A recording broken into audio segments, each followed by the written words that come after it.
Mi hija acusó a su profesor de acoso. Él perdió su trabajo, su familia, su vida. Y todo fue una mentira por celos. Pero si hablo, destruyo a mi propia hija. Lo que decidí hacer cambiará vidas para siempre. Nunca imaginé que estaría en esta situación. ¿Cómo decides entre la verdad y tu propia hija? Tengo 43 años, soy madre soltera desde hace 5 y pensaba que conocía a mi Emma mejor que nadie en el mundo. El divorcio fue duro, especialmente para ella. A los 11 años, ver a tu padre hacer las maletas y mudarse con su nueva amiga del trabajo es el tipo de cicatriz que no desaparece. Miguel, mi ex, prometió que seguiría presente en la vida de Emma, pero las visitas de los fines de semana se convirtieron en llamadas, y las llamadas en mensajes ocasionales en fechas importantes. Mientras tanto, él construía su nueva familia perfecta con 2 hijos pequeños que Emma apenas conoce. Desde entonces, hemos ido ella y yo contra el mundo. Me esforcé el doble en mi trabajo como contable para poder pagar la hipoteca y mantener a Emma en su instituto privado. Es una chica brillante, especialmente en literatura. Siempre con un libro en las manos y sueños de convertirse en escritora. Por eso no me extrañó cuando empezó a hablar constantemente del señor Martínez, su profesor de literatura. Mamá, el señor Martínez dice que tengo verdadero talento para la narrativa, me contaba emocionada. Hoy me pidió que leyera mi redacción en voz alta y dijo que era la mejor de la clase. Lo conocí durante la reunión de padres y profesores del primer trimestre. Un hombre de unos 35 años, atractivo, articulado y con una pasión contagiosa por la enseñanza. Me habló maravillas del potencial de Emma y me mostró algunos de sus trabajos. Estaba orgullosa, por supuesto. Su hija tiene un don especial con las palabras, me dijo.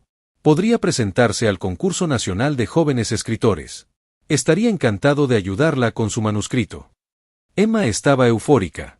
Durante semanas, pasó horas encerrada en su habitación trabajando en su novela corta. Veía su luz encendida hasta la madrugada.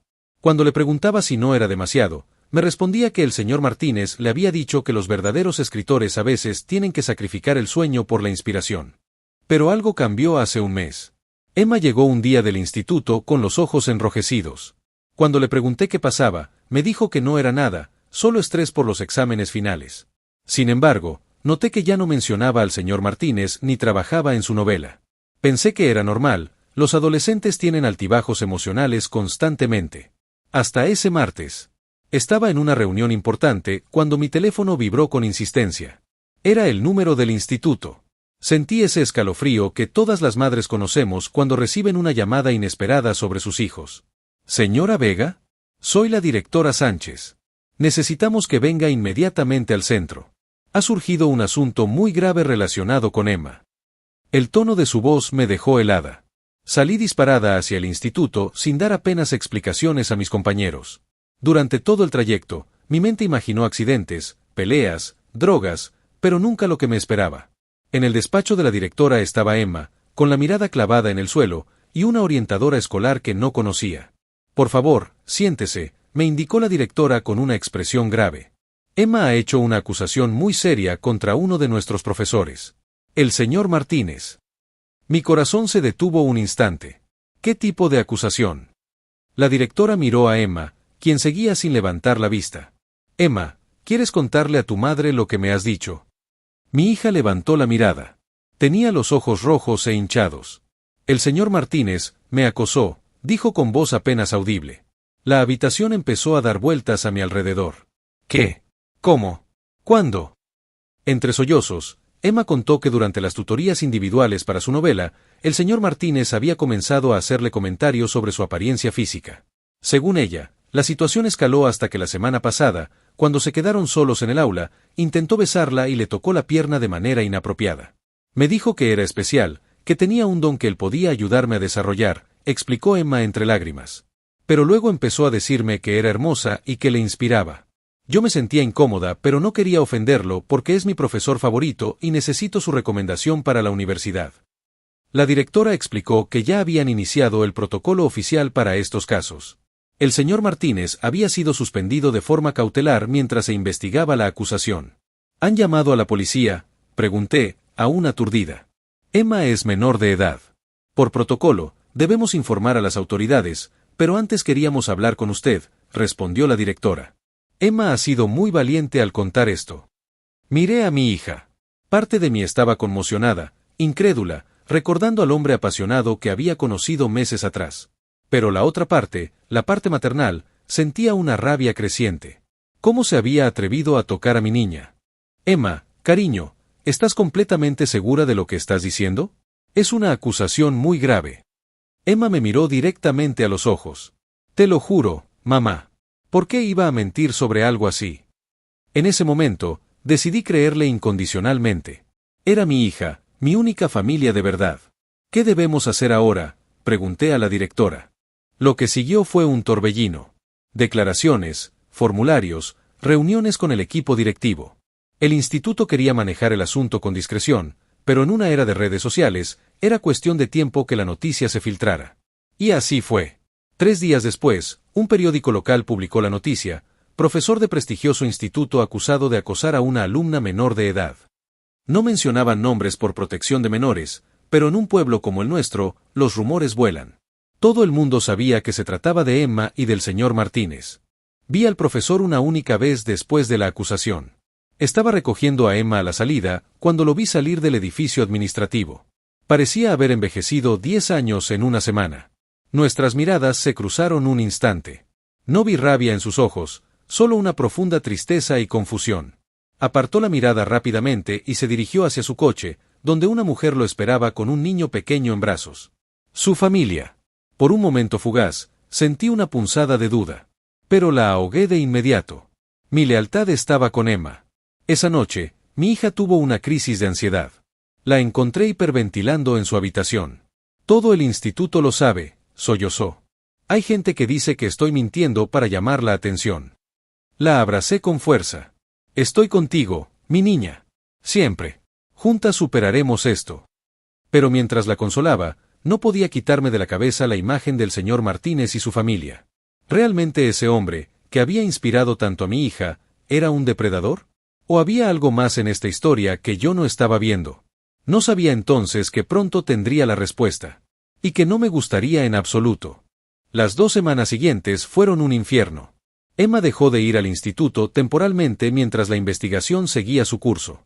Los padres de otros alumnos comenzaron a llamarme, algunos para mostrar su apoyo, otros para sonsacar detalles morbosos. El instituto contrató a un profesor sustituto para las clases de literatura. Algo extraño comenzó a pasar con Emma. Durante el día parecía nerviosa, saltaba cada vez que sonaba el timbre o su teléfono. Pero a veces, por la noche, la escuchaba hablar por teléfono en susurros, y juraría que la oí reír en un par de ocasiones. Cuando le preguntaba con quién hablaba tan tarde, me decía que con su amiga Lucía, que era la única que realmente la apoyaba en todo esto. Una tarde, mientras Emma estaba en su sesión con la psicóloga que había contratado para ayudarla a procesar el trauma, recibí una llamada inesperada. «¿Señora Vega? Soy Patricia Herrera, profesora de historia del instituto». No la conocía personalmente. ¿En qué puedo ayudarla? Hubo un silencio incómodo. Mire, sé que no es mi lugar decir esto, pero creo que debería saber que muchos en el claustro tenemos serias dudas sobre la acusación contra Martínez. Métense. ¿Está insinuando que mi hija miente? No estoy insinuando nada, respondió con cautela. Solo digo que Carlos Martínez lleva 10 años siendo un profesor ejemplar. Ha ayudado a decenas de estudiantes a entrar en las mejores universidades. Es un hombre familiar, honrado. Todos los que lo conocemos estamos en shock. También yo estaba en shock cuando mi hija me contó lo que ese hombre ejemplar intentó hacerle, respondí con frialdad. Suspiró al otro lado de la línea. ¿Sabía usted que Emma estaba compitiendo por el Premio Teresa Navarro de Literatura Juvenil? El señor Martínez era el encargado de seleccionar al estudiante que representaría al instituto. Por supuesto que lo sabía. Emma trabajó durante meses en su novela. Y sabía que finalmente el señor Martínez seleccionó a otra estudiante, a Daniela Quirós, una semana antes de que surgiera la acusación.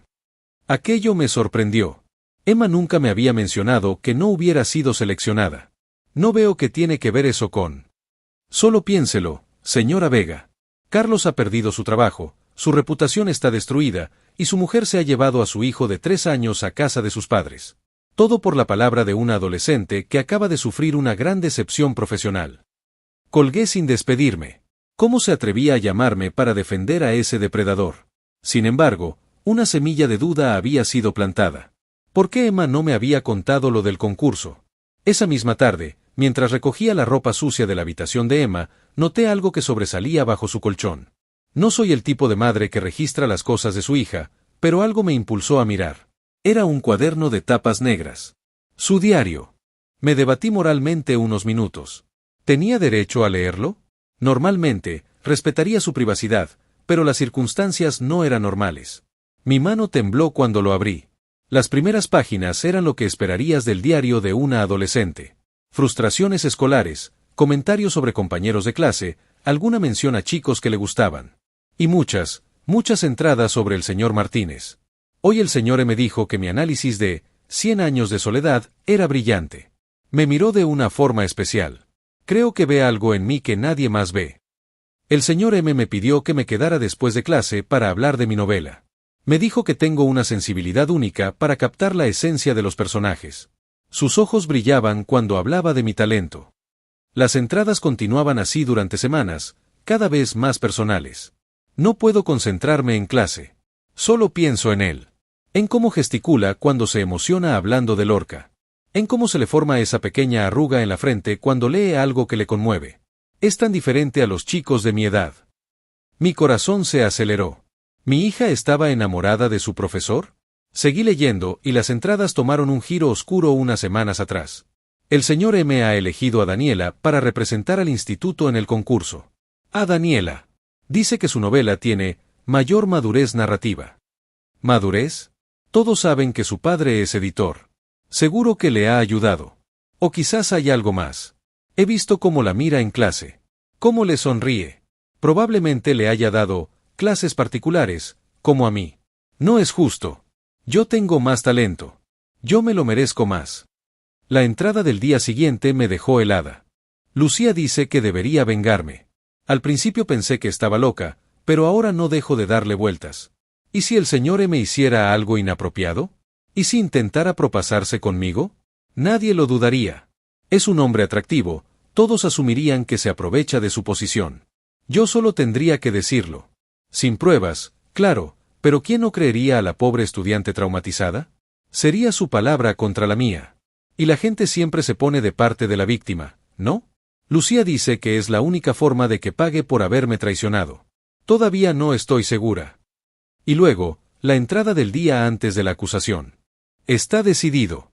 Mañana hablaré con la directora. Ya tengo la historia preparada, tutorías privadas, comentarios inapropiados, un intento de besarme cuando nos quedamos solos. Suficientemente creíble, pero no demasiado exagerado. Lucía dice que funcionará. Solo espero tener el valor. El señor M arruinó mi futuro como escritora, yo arruinaré el suyo como profesor. Es lo justo. Dejé caer el diario como si quemara. No podía respirar.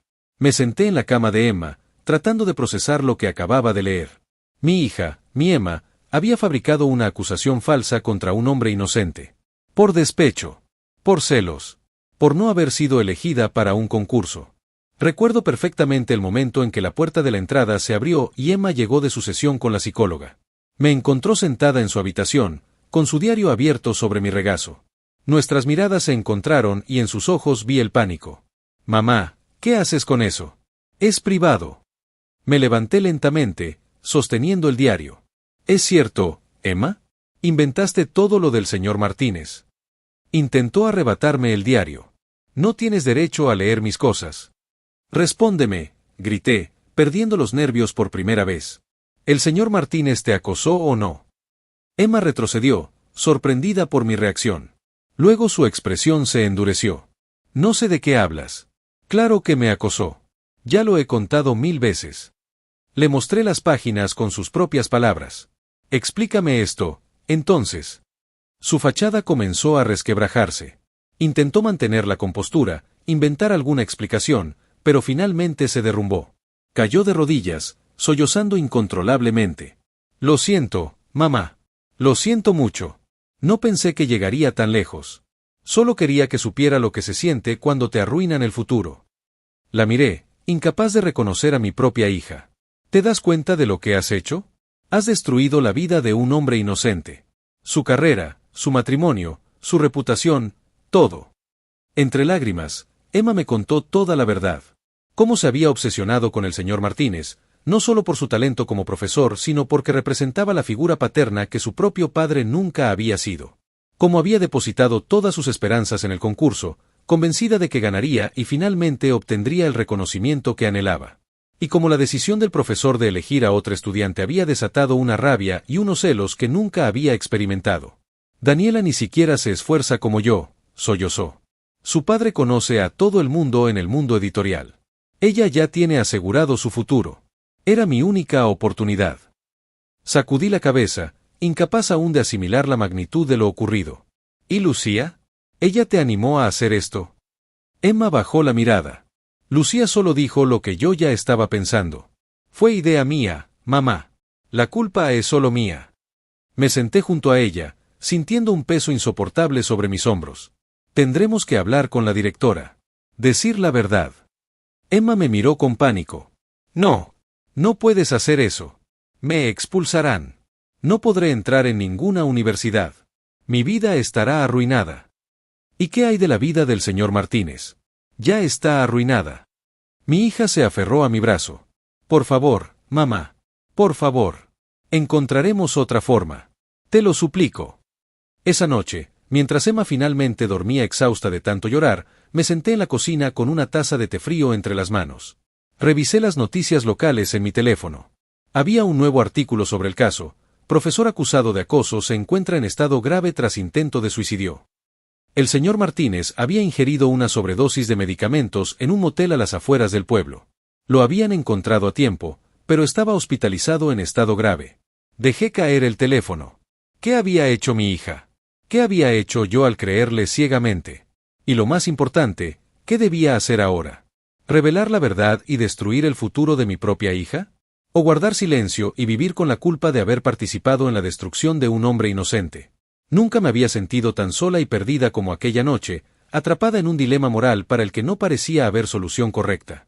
Pasé 3 días en un estado de agonía moral que nunca antes había experimentado. Durante el día, actuaba con normalidad frente a Emma. Íbamos juntas a sus sesiones con la psicóloga, quien, irónicamente, la estaba tratando por un trauma que nunca existió. Por las noches, cuando mi hija dormía, me quedaba despierta investigando obsesivamente al señor Martínez. Carlos Martínez, 35 años. Licenciado con honores en Filología Hispánica. Máster en Literatura Comparada. Había rechazado un puesto en una prestigiosa universidad para enseñar en nuestro instituto porque, según una entrevista que encontré, la chispa de la vocación literaria debe encenderse a edad temprana. Había publicado 2 libros de crítica literaria y 1 de poesía. Su mujer, Ana, era pediatra en el hospital local. Su hijo tenía 3 años. Una vida perfecta destruida por una mentira. El miércoles por la mañana, mientras Emma estaba en su habitación, recibí una llamada de Javier, un viejo amigo abogado. Después de descubrir la verdad, necesitaba consejo legal y él era la única persona en quien confiaba lo suficiente. ¿Has considerado todas las opciones?, me preguntó después de explicarle la situación sin revelar nombres. No veo muchas opciones, Javier. O destrozo el futuro de mi hija o permito que un inocente sufra por algo que no hizo. Legalmente hablando, la situación es complicada, admitió. Si tu hija confiesa que mintió, podrían acusarla de denuncia falsa. Siendo menor, el castigo sería menos severo, pero quedaría en su expediente. Probablemente sería expulsada del instituto y tendría dificultades para ser admitida en otro.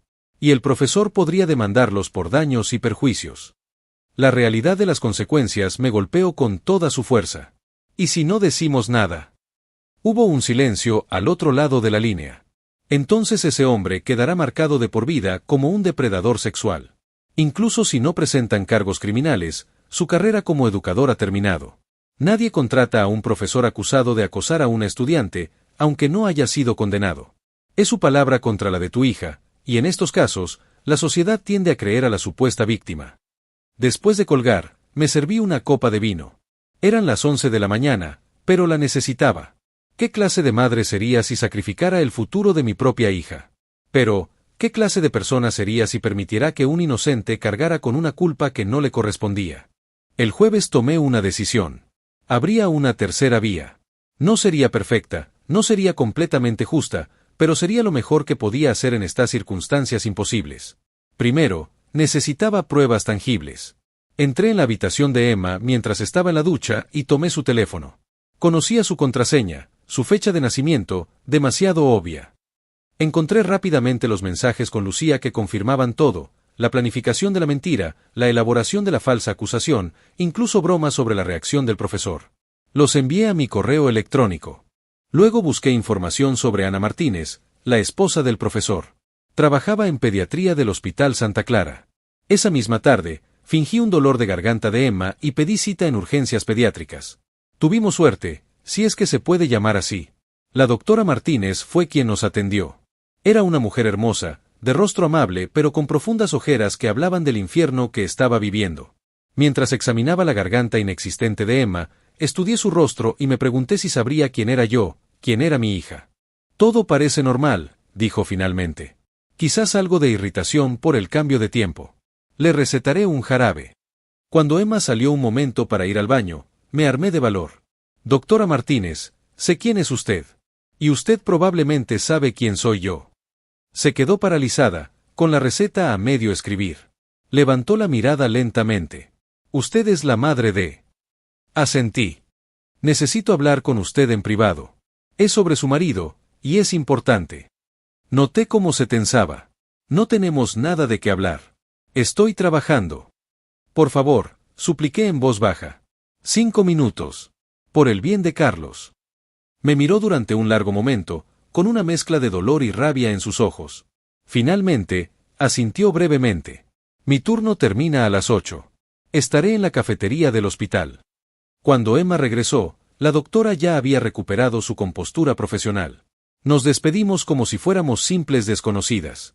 Esa noche, dejé a Emma en casa de mi hermana con la excusa de una reunión de trabajo. Ana Martínez estaba en una mesa apartada de la cafetería, con un café intacto frente a ella. Me senté sin pedir permiso. 5 minutos, dijo sin mirarme. Respiré hondo y fui directa. Mi hija mintió. Carlos es inocente. Sus ojos se clavaron en los míos, incrédulos al principio, luego furiosos. ¿Y me lo dice ahora? ¿Después de que casi se mata? ¿Después de que haya perdido su trabajo, su reputación? ¿Después de que me haya llevado a nuestro hijo porque no sabía si podía confiar en mi propio marido? Lo sé. No hay disculpa posible. Saqué mi teléfono y le mostré los mensajes que había guardado. Aquí está la prueba. Emma inventó todo porque Carlos eligió a otra estudiante para un concurso literario. Ana leyó los mensajes, su rostro pasando de la incredulidad a la rabia, y finalmente a un profundo dolor. ¿Por qué me muestra esto? ¿Qué quiere de mí? Quiero ayudar a Carlos, pero necesito proteger a Emma también. Es solo una niña que cometió un error terrible. Un error, escupió las palabras. Un error es suspender un examen. Esto es monstruoso. Lo sé, admití, sintiendo el peso de la culpa. Y estoy dispuesta a hacer lo que sea necesario para arreglarlo, dentro de lo posible. Le expliqué mi plan. No era perfecto, pero era lo mejor que se me había ocurrido. Ana me escuchó en silencio, interrumpiendo ocasionalmente con preguntas puntuales. Cuando terminé, se quedó callada durante un largo rato. ¿Por qué debería aceptar? Podría usar estas pruebas para demandarlas a las dos. Porque una demanda arrastraría esto durante años. Sería público, doloroso, y al final, nadie ganaría realmente. Mi plan al menos ofrece a Carlos la oportunidad de recuperar su vida con dignidad. Ana cerró los ojos un momento. Cuando los abrió, vi una determinación acerada. Si hacemos esto, nunca quiero volver a ver a su hija. Ni a usted. Entendido. Y si alguna vez, Emma intenta hacer algo parecido a cualquier otra persona, usaré estas pruebas sin importar cuánto tiempo haya pasado. Es justo. Mi plan se puso en marcha al día siguiente. Lo primero fue hablar con Emma. La confronté de nuevo, esta vez con todas las pruebas delante. Le expliqué las consecuencias legales de lo que había hecho, sin suavizar nada. Vi el terror en sus ojos cuando comprendió la gravedad de su situación. Pero hay una alternativa, le dije finalmente. Una que te permitirá seguir con tu vida, pero que requerirá sacrificios. Emma tendría que grabar una confesión completa explicando por qué mintió. Esta grabación no se haría pública, pero quedaría en manos de Ana Martínez como garantía. Emma tendría que cambiarse de instituto inmediatamente, a uno en la ciudad vecina, lo que significaba que yo tendría que levantarme 2 horas antes cada día para llevarla. Tendría que realizar 300 horas de servicio comunitario real, que yo supervisaría personalmente. Y tendría que asistir a terapia, no para superar un trauma falso, sino para entender las razones profundas de su comportamiento. ¿Y el señor Martínez?, preguntó en voz baja. ¿Sabrá que confesé? Sí. Su esposa le mostrará tu confesión. Pero no presentarán cargos siempre que cumplas con todas las condiciones. Emma lloró durante horas esa noche, no solo por las consecuencias, sino creo que finalmente por la comprensión real del daño que había causado. Mientras tanto, yo puse en marcha la segunda parte del plan. Usando un correo electrónico anónimo, envié información a varios padres influyentes del instituto, insinuando que la investigación había encontrado inconsistencias en la acusación contra el señor Martínez. No mencioné a Emma directamente, pero planté la semilla de la duda. Contacté con 3 antiguos estudiantes del profesor que ahora estaban en la universidad, sugiriéndoles que escribieran cartas de apoyo destacando su profesionalidad y ética. Increíblemente, más de 20 exalumnos respondieron con testimonios apasionados sobre cómo Carlos Martínez había cambiado sus vidas para mejor.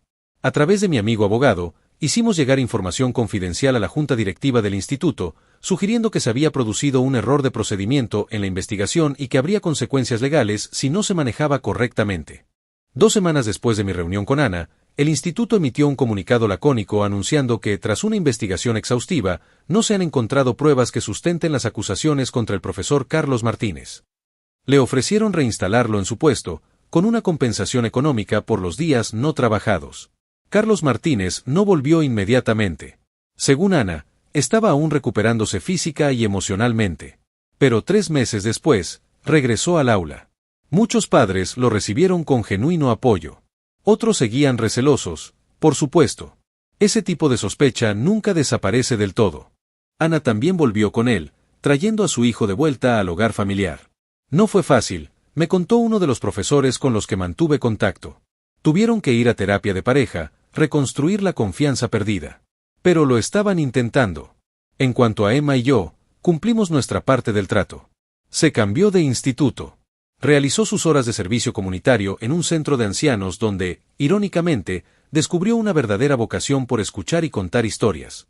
Su terapeuta dice que está haciendo progresos significativos en entender sus propias inseguridades y cómo su relación con su padre ausente había afectado su forma de relacionarse con figuras de autoridad masculinas. Nunca hablamos del señor Martínez en casa. Es un tema tabú entre nosotras. Pero sé que Emma piensa en él, porque a veces le encuentro mirando las noticias locales online, buscando información sobre concursos literarios que él organiza, quizás para asegurarse de que su vida ha vuelto a la normalidad. En cuanto a mí, vivo con una mezcla contradictoria de emociones. Estoy orgullosa de haber encontrado una solución que, aunque imperfecta, permitió que todas las partes siguieran adelante. Pero también cargo con la culpa de no haber sido completamente honesta. De no haber llevado el caso a las autoridades como probablemente debería haber hecho. De haber puesto la protección de mi hija por encima de la justicia perfecta. ¿Hice lo correcto? No lo sé. A veces pienso que debería haber dejado que Emma enfrentara todas las consecuencias de sus actos. Que esa habría sido la lección más valiosa. Otras veces me convenzo de que mi solución fue la mejor posible en una situación imposible. Lo que sí sé es que esta experiencia nos ha cambiado a todos para siempre. Carlos Martínez sigue enseñando, pero imagino que mira a sus estudiantes de forma diferente ahora, más cauteloso, menos confiado. Ana ha perdonado a su marido, pero sospecho que en las noches más oscuras, la duda vuelve a visitarla. Emma está aprendiendo a vivir con las consecuencias de sus acciones, a ser responsable, a pensar antes de actuar. Y yo sigo despertándome a veces en medio de la noche, preguntándome si mi lealtad a mi hija me convirtió en cómplice de una injusticia, o si mi intento de rectificar sin destruir vidas fue realmente un acto de sabiduría. ¿Ustedes qué habrían hecho en mi lugar? ¿Habrían revelado la verdad sin importar las consecuencias? ¿Habrían guardado el secreto para proteger a su hija? ¿O habrían buscado, como yo, un imperfecto término medio? No hay respuestas fáciles cuando se trata de elegir entre la verdad y las personas que amamos. Solo decisiones difíciles y la esperanza de poder vivir con ellas después. A veces, la línea entre proteger a quienes amamos y defender lo que es justo se vuelve tan delgada que es casi invisible. Descubrí que no existen soluciones perfectas cuando el error de alguien que amas daña irreparablemente a un inocente. Solo compromisos dolorosos. Lo que aprendí es que las mentiras, incluso las que parecen pequeñas al principio, pueden crecer hasta convertirse en monstruos que devoran vidas enteras. Mi hija pensó que una acusación falsa solo afectaría a una calificación, a un concurso, pero casi destruye a una familia completa. Y yo, como madre, Aprendí que el amor incondicional no significa apoyar ciegamente cada acción de nuestros hijos. A veces, el verdadero amor está en enseñarles a enfrentar las consecuencias de sus errores y ayudarles a repararlos, aunque el camino sea difícil. Al final, cada noche antes de dormir, me pregunto si hice lo suficiente. Si mi solución imperfecta fue realmente lo mejor que pude hacer. No tengo una respuesta definitiva, solo la certeza de que intenté equilibrar la justicia con la compasión, sabiendo que ambas son igualmente importantes para poder mirarnos al espejo cada mañana. La verdad y la mentira no son solo palabras. Son piedras que lanzamos al agua y cuyas ondas pueden alcanzar orillas que ni siquiera imaginamos.